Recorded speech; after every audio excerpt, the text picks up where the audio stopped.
And the final one of the press conferences, and we've been talking about, is of course Sony. What else could there be? PlayStation time. Oh, sounds good. Actually, there's a lot of rumors around Sony's press conference, a lot more than Nintendo's.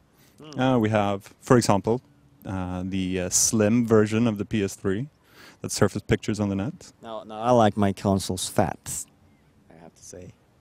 Big and black. Not my handhelds though. I like them small. So that's also a rumor. Of course, the new PSP. If we're gonna get to see that one.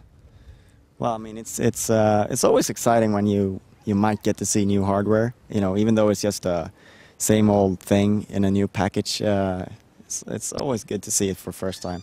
And with the PSP, rumors are of course that it's not going to be the same old thing. It's going to be a little bit different, but. You know, it remains to be seen if they actually want to debut both those two things at the same press conference. Maybe they do, and maybe they even want to lower the price for PlayStation 3, you know, and entice some people to buy it.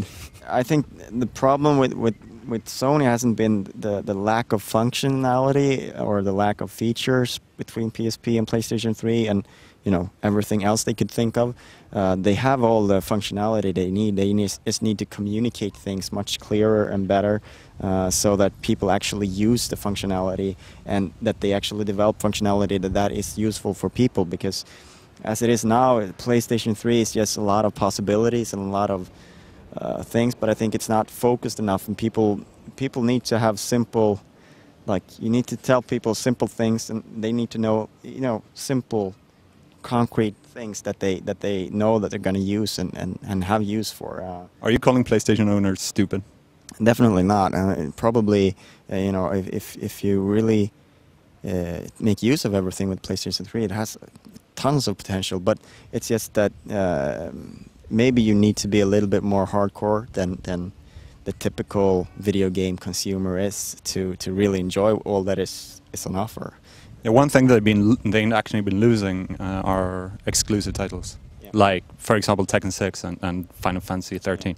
But two games they actually have that still are exclusive are, of course, Killzone 2 and Resistance. Yeah, and you know, they brought out both Killzone 2 and Resistance 2 within the span of like 4 months, and Resistance has been. You know, the first one came out at launch, then 2 years later the second one came, so I wouldn't be completely surprised if we got to see something new from the guys at Insomniac, like a teaser trailer at this E3, if they're going to bring it out in 2010, Resistance 3.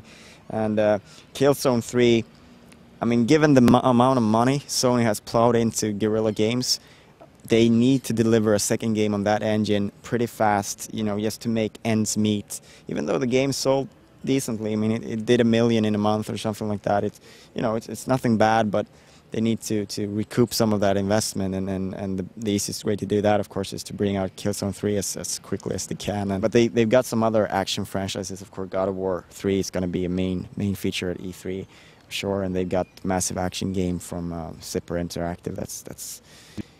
It's a totally different kind of experience, but equally exciting, you know. You know, at E3, you want to push something that is within, you know, a reasonable time frame of being released as well, and God of War 3 is definitely there, and you know, I wouldn't be surprised if you know, the main thing, if it was one of the main thing at the press conference, but also, I mean, probably the one that they're going to push most from a perspective of what we get to play at behind closed doors or whatever. You know, I would be surprised if God of War 3 wasn't the big thing there, but. You know, you know, personally, I'm also very excited that, you know, there are rumors, and I think it's been more or less confirmed that we might see the next thing from Team Ico at E3.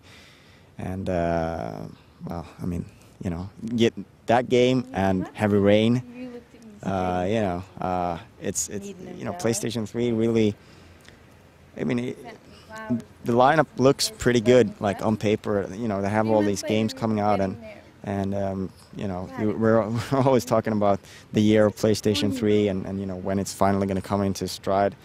You know, it could certainly be the next 12 months, given the games that are in the pipeline. You know, we never know when Team Ico are finished with their game, but you know, You actually think Team Ico could attract that much people? Of course, I personally, if Team Ico announces a new game on E3, then I could just sign off at the Sony press conference and just don't care anymore, because then I'm happy. But do you think there's actually a mainstream audience would be attracted to PlayStation 3 through Team Ico? I mean, it's certainly the same thing with same thing can be said for Heavy Rain. In one sense, no. It's definitely a hardcore thing, and it's not gonna sell a lot of PlayStation 3s. You can say that on one extreme. At the same time, I think that the diversity is what sold PlayStation 2. It wasn't really one single franchise that sold PlayStation 2. It was the fact that you could play the best game out of every genre on PlayStation 2. And I also think that, you know, when video games really hit mainstream, that's when, you know, games that aren't, you know, that small games like, or like niche games.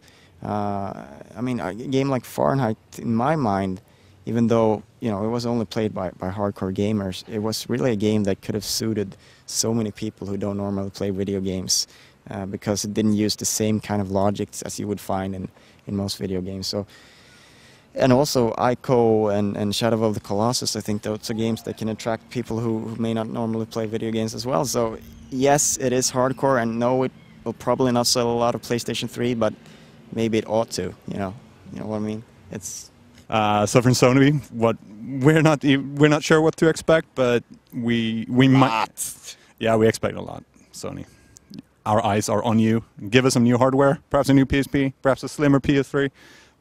Lower the price point. Team Ico, God of War, Resistance.